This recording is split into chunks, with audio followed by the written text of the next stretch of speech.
Then next article is transport of CO2. ऑक्सिजनचा transport कसा होतो याचा स्टडी आपण डिटेल केलेला आहे. आता transport of CO2,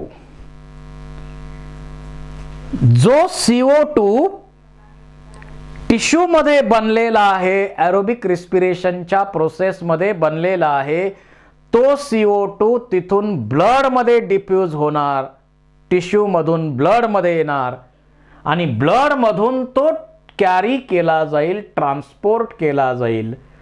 total CO2 पैकी 7% CO2 is diffused in plasma. So out of total CO2, 7% CO2 is diffused in plasma,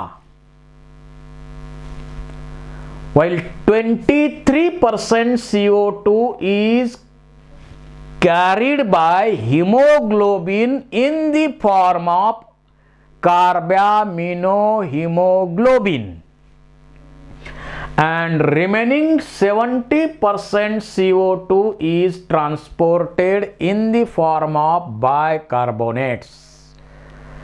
तर CO2 चा ट्रान्सपोर्ट कसा होतो तेच आपण आता डिटेल स्टडी करणार आहोत. 7% CO2 is transported by plasma, 23% CO2 is transported by hemoglobin in the form of carbaminohemoglobin, and remaining 70% CO2 is transported in the form of bicarbonates. असा CO2 चा ट्रान्सपोर्ट आहे. आता ही प्रोसेस जी आहे ती होते कशी, म्हणजे बायकार्बोनेटच्या फॉर्म मध्ये, कार्बोनिक ऍसिडच्या फॉर्म मध्ये CO2 चा ट्रान्सपोर्ट कसा होतो हे आर्टिकल जरा कॉम्प्लिकेटेड आहे, त्यामुळं आपण डिटेल एक्सप्लेन करूया.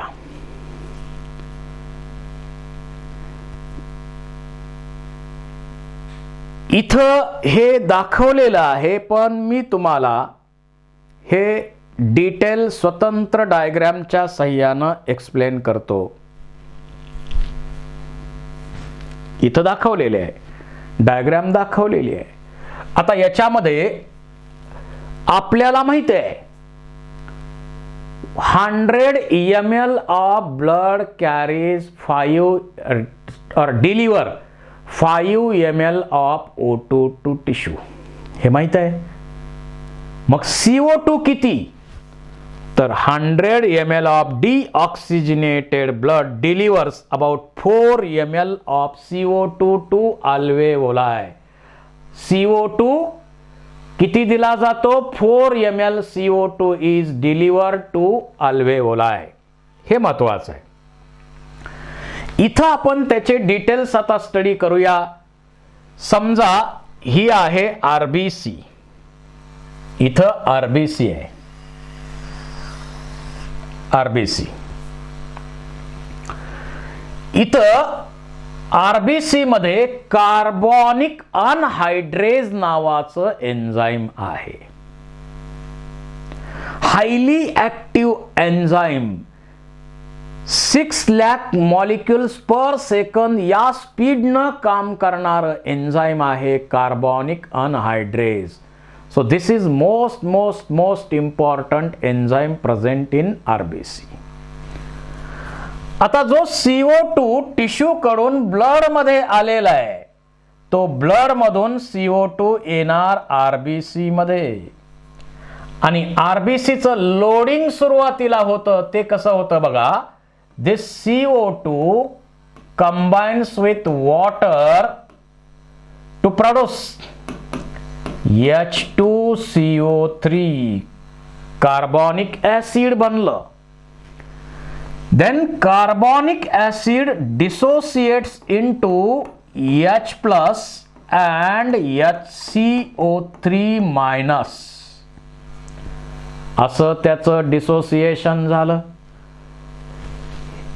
आता हे जे बायकार्बोनेट्स आहेत HCO3 minus, these are transported to blood plasma.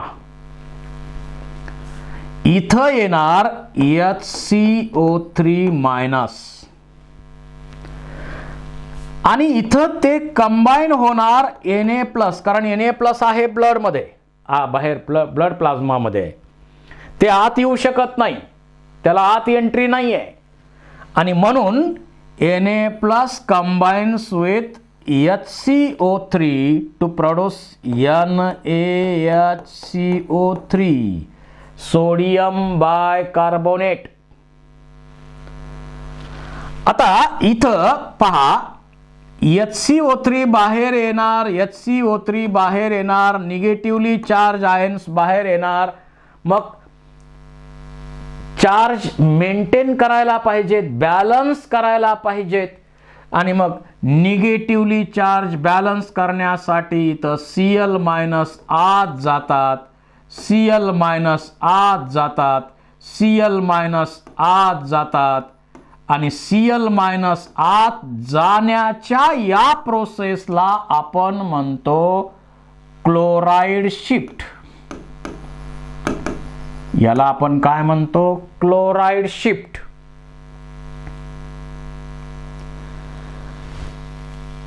आता H प्लस काही बाहेर पडत नाहीत, H प्लस इथंच राहतात, इथंच राहतात, इथंच राहतात, कारण त्यामुळं इथला pH मेंटेन केला जातो, त्यामुळं H प्लस तिथंच राहणार.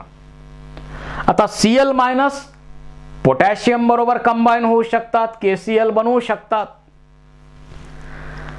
तर अशा प्रकारे RBCचं लोडिंग केलं जातं. ज्यावेळी टिश्यू कडनं CO2 ब्लडला दिला, तो CO2 RBC मध्ये आला, वॉटर बरोबर कंबाईन होऊन H2CO3 बनलेलं आहे, कार्बोनिक ॲसिड बनलं, त्याचं डिसोसिएशन होऊन H plus separate, HCO3 minus separate होणार. HCO3 निगेटिव्ह चार्ज असलेले हे आयन्स काय होणार? बाहेर येणार, बाहेर येणार, बाहेर येणार, आणि त्या मोबदल्यामध्ये निगेटिव्ह चार्ज आयन्स बॅलन्स करण्यासाठी Cl मायनस आत येणार, आत येणार, त्याला आपण म्हणतो क्लोराइड शिफ्ट. क्लोराइड शिफ्ट असं आपण त्याला म्हणतो. ते पोटॅशियम बरोबर कंबाईन होऊन KCl बनवू शकतात. ठीक आहे, तर HCO3 मायनस या RBC मधून बाहेर येणार. बाहेर काय आहे? Na प्लस आहे, ते Na प्लस बरोबर कंबाईन होणार आणि सोडियम बायकार्बोनेट बनणार, आणि मग हे सोडियम बायकार्बोनेट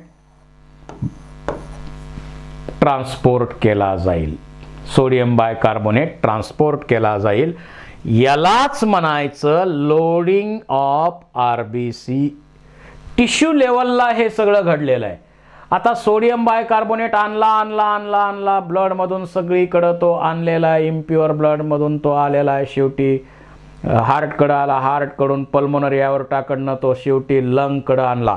आता त्या ठिकाणी अनलोडिंगची प्रोसेस कशी होते ते बघूया. Suppose this is a RBC. या ठिकाणी अनलोडिंग कसं होणार? यामध्ये आपल्याला माहित आहे NaHCO3 इथपर्यंत आलेलं आहे, सोडियम बायकार्बोनेट इथं आलेलं आहे. आता होतं काय? हे वेगळं होणार, Na प्लस वेगळे होणार,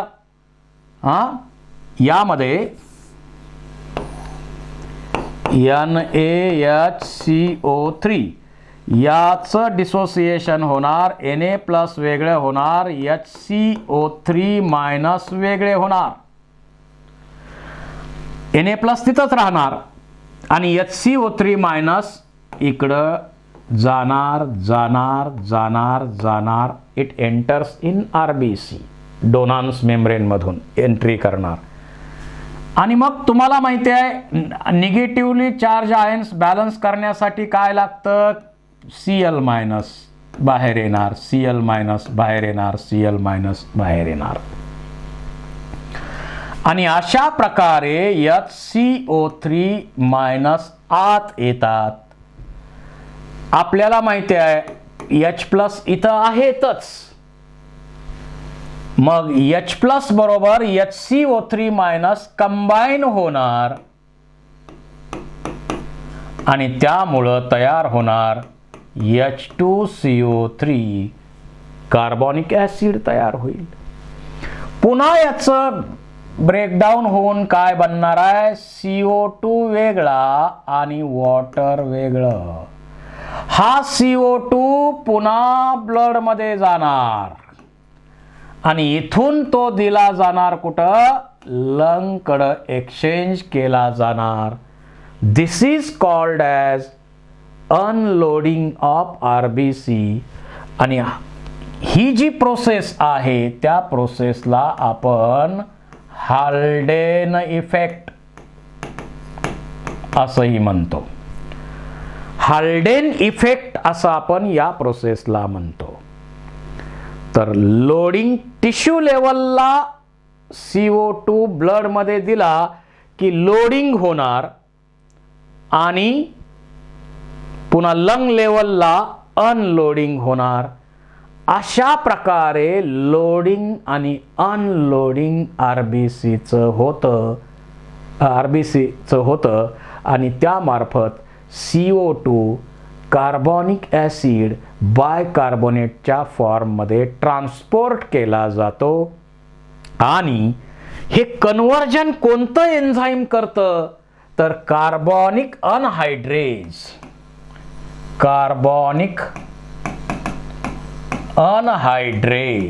हे एन्झाईम कोणतं आहे. मग इकडं लोडिंगच्या प्रोसेसमध्ये असो नाही तर अनलोडिंगच्या प्रोसेसमध्ये असो, RBC मध्ये हे कन्व्हर्जन करतं कोण, तर कार्बोनिक अनहायड्रेज. हाय स्पीडमध्ये ॲक्शन करणारं एन्झाईम, 6 लाख पर सेकंद या स्पीडनं कन्व्हर्जन करणारं एन्झाईम आहे. ते काम इथं केलं जातं एन्झाईमच्या मदतीनं.